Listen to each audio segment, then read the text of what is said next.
The key ingredient to survival is not your supply list, but rather the mindset of frugal resourcefulness with which you approach your situation, whatever that may be.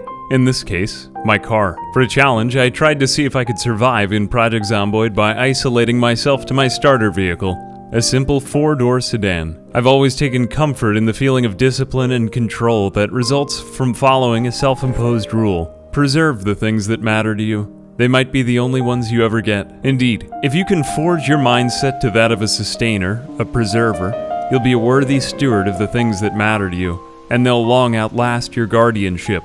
How would I approach this limitation to survival? I set out as Horace Furman, Carman. On the first day, I spawned in at the map edge beside my vehicle, outfitted with all the necessary items to keep me alive a little while and enough to get started. Surely if you stay inside the car for the entire time, you'll die. That would have limited me to only the items in the back seat.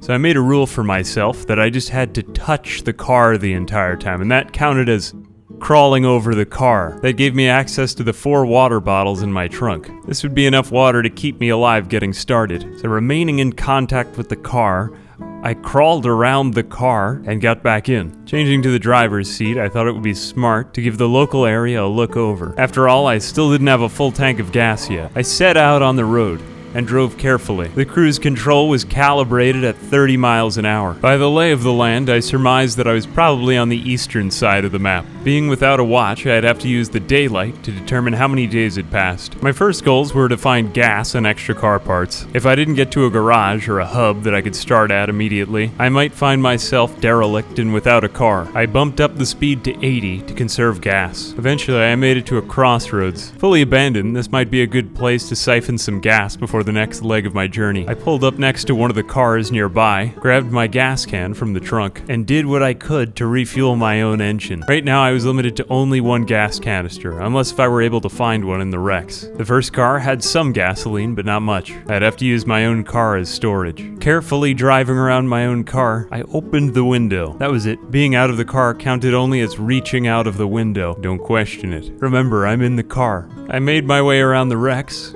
making sure to stay in contact with my own car. Most of them didn't have gasoline though, but it was enough for the journey. Some luck. One of the other cars had a gas can. If I found a gas station empty, or if I could clear it out, I could get unlimited gas for my car. I found a lug wrench in one of the trunks nearby, although the car was in poor condition. And after a little towing and a bit of moonwalking, I was fully fueled and ready for my journey again. But all that towing wasn't without consequence. For the most part, I had taken good care of my car, but clearly I was bumping into things. This called for spare car parts. So while it was still peaceful, I decided to take other parts from other cars, but lacking the tools, clearly I'd need a garage. I made the journey eastward, slowing my roll, and I came to a crossing, there more densely packed, but it led me to a garage for which I'd conducted the search. Now came the slow, tedious process of using the cover of the rain to lead all of the zombies away from the garage. I blasted the horn. It's amazing what you can do when you're careful with your car. In just a few short minutes, I was able to create a Daryl Dixon-sized horde. It wasn't without danger,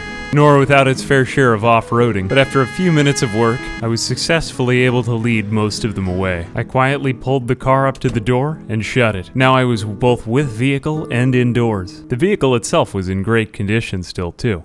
What a success. I drove my way around the garage so that I could remain in contact with the car for the entire time while I searched. Plenty of books on mechanics, but I didn't really need those. I thought it might help anyway, so I grabbed a few. What else was I going to carry in my car after all? I found a car battery charger, a screwdriver, and a radio I could dismantle. Another 2 of those, another screwdriver, and all of that I loaded into the trunk. I found a toolbox with a needle and a saw, and a car jack. This would be useful for grabbing tires, and I was going to need a lot of tires next. It was all useful, but what was most key was that I had found a place to sleep for the night. I slept in the car inside of the garage that night. Safe for now, but I knew that I needed renewable sources of water, food, and gasoline if I wanted to go far. Still, I counted my blessings, so to speak. Having begun my journey in a car made it plausible for me to make positive traits out of negative ones. My obesity would actually prolong my life rather than shorten it, as I could afford to lose a few pounds with the lack of food. Regardless, tomorrow I'd set out for more opportunities to construct the foundations of a sustainable lifestyle,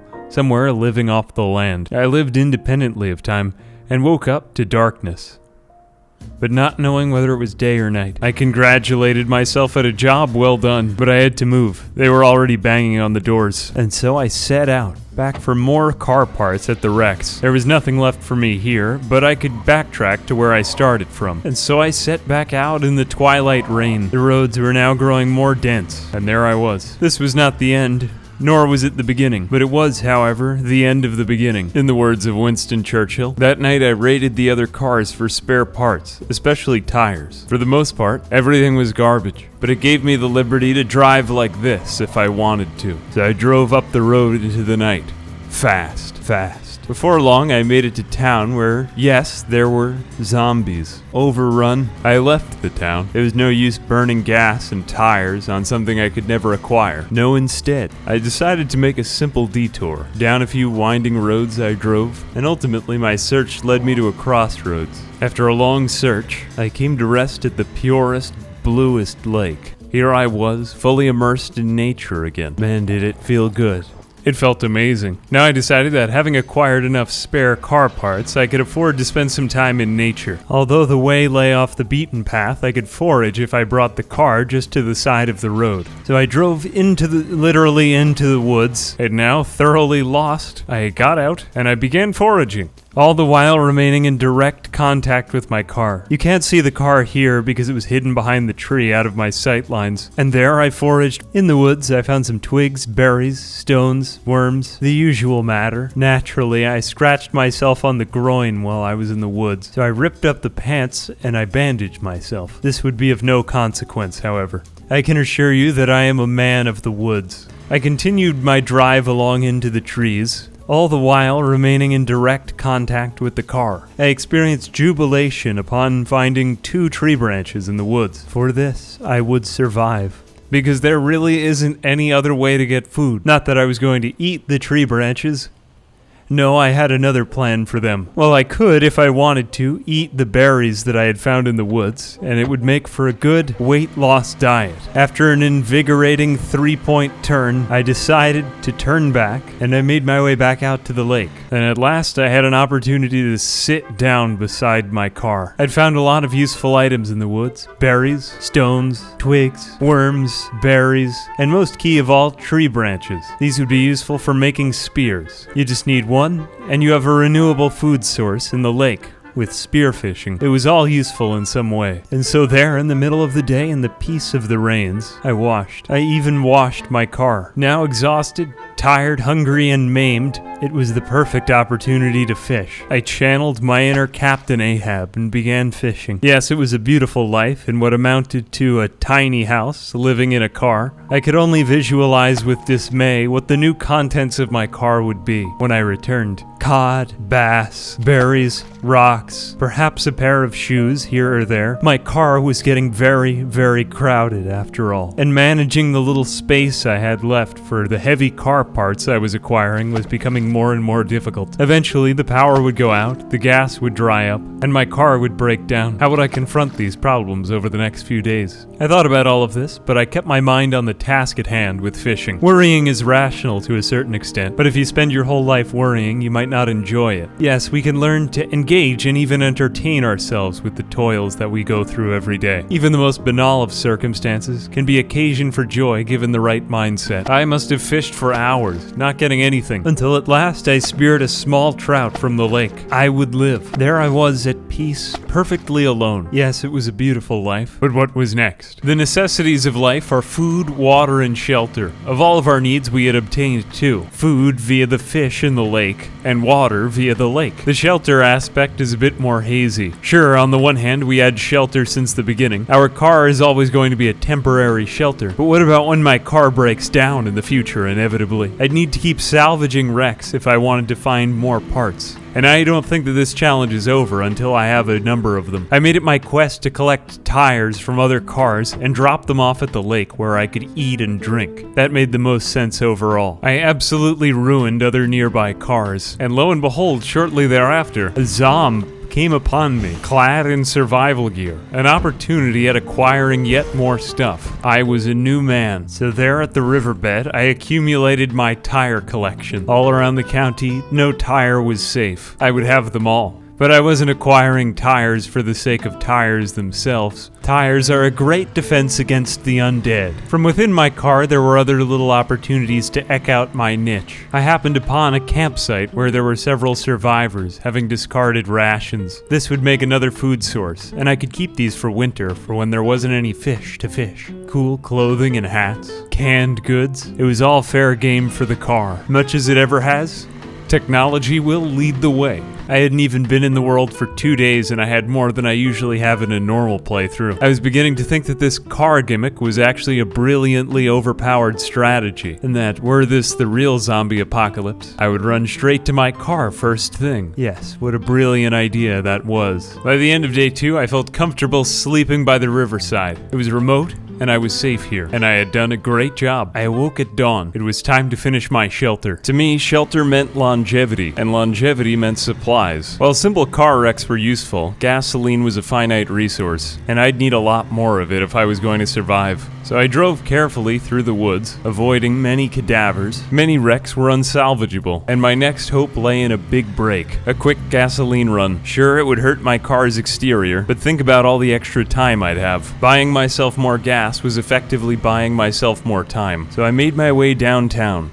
And there, I began the siphon. 1 or 2 cans was all I'd need. I wasn't smart, but I was rash, and I was stupid. I went in this time again, determined not to let my myopia get the best of me. 1 full tank, but had it been worthwhile? I got the hell out of there. Up till this point, I'd been quite certain of my strategy. But one thing's true, folks. In Project Zomboid, as well as in real life, wherever there were or are people, there are zombies. Except at the bar. This turned out to be a major relief. And despite the folly in some of my methods, I was beginning to see that if you stuck to the most remote corners of civilization, you could eke out for yourself a simple niche. Yes, I could be both mobile and stealthy at once. If only I made the right decisions. And if you put attention and care into your possessions, they'll last you a long, long time.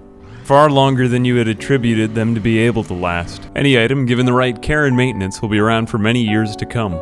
Cars, weapons, and whatever else I could find were a little exception, but I had my fair share of regrets. My time in the town was well spent, and yet I had made more than my fair share of mistakes. Although I now had copious amounts of gasoline, the same couldn't be said of my car. A wise man once said, "Life is what happens when you're busy making other plans." The same could be said of my car, except damage is what happens when you're getting gasoline. If I didn't start taking better care of this thing, I wouldn't even have a car to carry anything around in anymore, and then I'd be all dried up. But the hour wasn't too late. Certainly not. Using all of the lessons I had learned, I got back into the car. I started by washing my vehicle. I was determined not to run into zombies anymore. A clean machine. But how would I buff out those scratches? Remember, there's always a chance to rekindle the relationship anew as long as there's still life. I revved back up my engine, and I knew what to do next. On my travels, along the many highways and byways of Knox, there happened to be an abandoned car lot. One man's trash is another man's treasure, and soon I'd call myself Dr. Frankenstein with these cars. Each one in its own state of disrepair, but combined they could create the ultimate machine. Better than any of them individually. In just a few short hours, I had removed the valuable parts to virtually all of those cars, and by dawn I was ready to fix my vehicle. My hood